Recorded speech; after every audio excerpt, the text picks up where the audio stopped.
अच्छा अपना नाम बताइएगा, किस कंपनी में आप काम कर रहे हैं?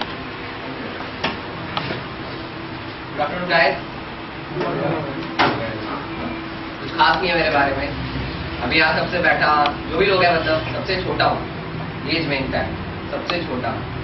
स्टार्ट किया था करियर 2009 में, 9 दिसंबर में।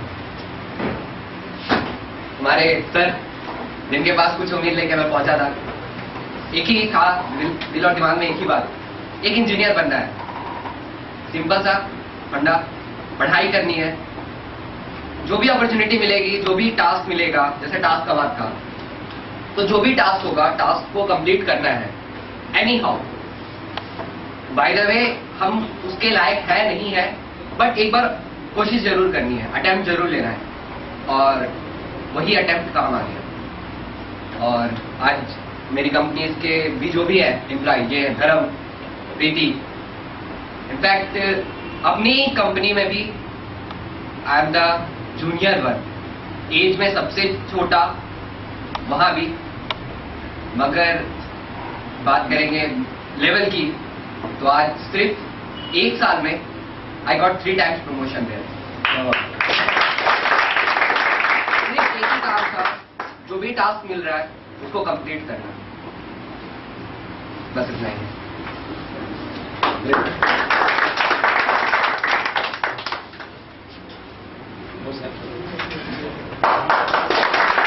स्वागत करना चाहूंगा जेटकिंग में, और जैसा तो सबसे पहले बधाई देना चाहूंगा कि आप माइक्रोसॉफ्ट ज्वाइन करने वाले हैं और अभी BMW कंपनी में काम कर रहे हैं, और ये मुकाम आपने 4 साल में हासिल किया। जैसे तो आपको बहुत बहुत धन्यवाद जानने के लिए, और बहुत बहुत आपको बधाई कि आप माइक्रोसॉफ्ट ज्वाइन करने।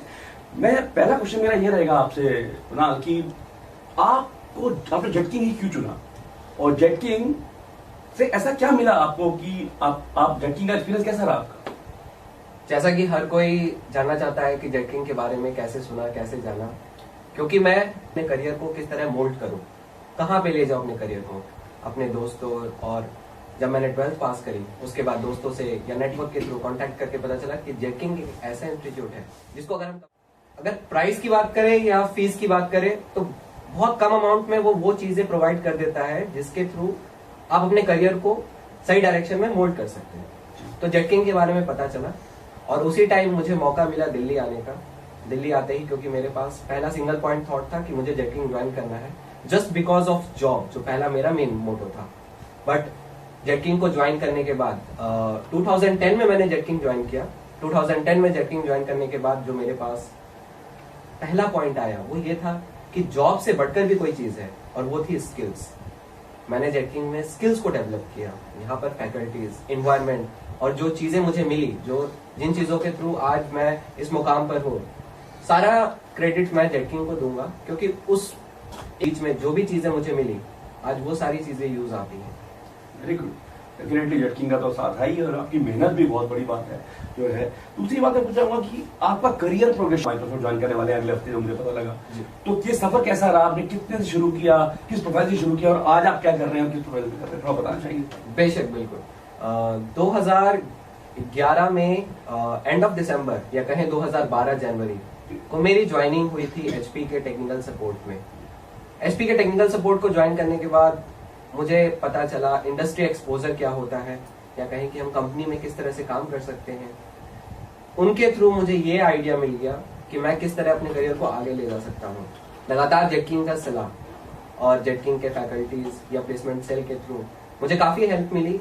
आगे भी मैंने कई जॉब्स ज्वाइन किए, जिनके थ्रू मुझे काफी ज्यादा बेनिफिट हुआ। और आज 2013 में मैंने MNC ज्वाइन करी। 2012 में जैसे कि मैंने टेक्निकल सपोर्ट ज्वाइन किया था, उसके बाद 2012 में MNC, और 2014 में मैंने HCL को ज्वाइन किया था। HCL में एक प्रोजेक्ट था BMW, जिसने अभी मेरी लाइफ बदली। और BMW में काफी चीजें सीखने के बाद, वहां पर जो अपॉर्चुनिटीज मिली, उसके बाद मुझे आज माइक्रोसॉफ्ट में ज्वाइन करने का मौका मिल रहा है। Very good. तो जेटकिंग हमेशा है मेरे साथ। जेटकिंग ने मुझे हमेशा सलाह दिया, और स्किल्स पे लगातार काम करने की वजह से आज मुझे माइक्रोसॉफ्ट में जो पोजीशन मिली है, या यूं कहीं लाखों में एक ही किस्मत होती है जी। तो R&D माइक्रोसॉफ्ट में रिसर्च एंड डेवलपमेंट का एक पार्ट होना, जो कि ऑफिस 365 में मुझे एक मिल रहा है, बहुत गर्व की बात। हाँ बिल्कुल। तो वो मेरे लिए खुद में एक बहुत प्राउड की बात है। मैं प्राउड। मैंने पूछा कि आपने कितने शुरू किया, आपकी सैलरी उस वक्त क्या थी 4 साल पहले, और आज आप शायद इस सवाल को टाल गए। बिल्कुल बताना चाहूंगा कि सफर काफी बेहतरीन था। 2012 में मेरी सैलरी 11,000 से शुरू हुई थी एचपी में। उसके बाद जैसे ही मैंने एमएनसी को ज्वाइन किया वो सैलरी जस्ट डबल हो गई थी। ओके 25,000 तक, या यूं कहें मैं 25,000 की सैलरी तक खेल रहा था 2012 से 2013 से लेके 2014 तक। और 2014 में मेरी वही सैलरी 40,000 हो गई थी, जो कि मैं HCL या कहीं BMW में काम करके कमा रहा हूँ। और आज मुझे माइक्रोसॉफ्ट से जो पैकेज मिला वो है 15 लाख। 15 लाख रुपए, बिल्कुल। इतनी कम उम्र में 15 लाख का पैकेज, तो कैसा महसूस करते हैं आप, आपके दोस्त, आपके जानने वाले और आपके पेरेंट्स? जैसा मैंने कहा कि ये की बदौलत, अगेन जेट किंग की बदौलत उस चीज को मैंने पा लिया। वो डिस्ट्रैक्टेड है, एम्स क्लियर नहीं है, नॉलेज तो है बट स्किल्स क्लियर नहीं है, पढ़ने में बहुत एक्सपर्ट है बट एक्सीलेंस नहीं है, एक्सपर्टाइज नहीं है। तो हर वो चीजें जो क्लियर नहीं है, मैं उनके लिए कहूंगा कि हर उन स्टूडेंट्स को जेट किंग ज्वाइन कर लेना चाहिए जल्द से जल्द, बिना टाइम वेस्ट किए, जिससे उनको एक करियर मिले। क्योंकि जेट किंग ऑलरेडी दावा करता है कि अब तो छक मार के पीछे आएगी। Very good, very good. दूसरी एक बात बताइए कि आपने जेट किंग को इतना श्रेय दिया, आपने इतना क्रेडिट दिया, आप इतनी तारीफ कर रहे हैं जेट किंग की, लगता है कि आप स्टूडेंट जो आपसे पूछेंगे कि जेट किंग में ज्वाइन कर रहे हैं तो आपको रिकमेंड करेंगे? बिल्कुल। जेट किंग जो आपको 1 साल 10 महीने 15 महीने के कोर्स के बाद ही जॉब देता है, जेट किंग से बढ़कर फिर कुछ नहीं है मेरे लिए। खूबसूरत सा स्लोगन भी है जेट किंग का, जो दिल के मेरे बहुत करीब है, कि 1 साल पढ़ाई और फिर शुरू कमाई। बिल्कुल। यहाँ आने का बहुत बहुत धन्यवाद आपका।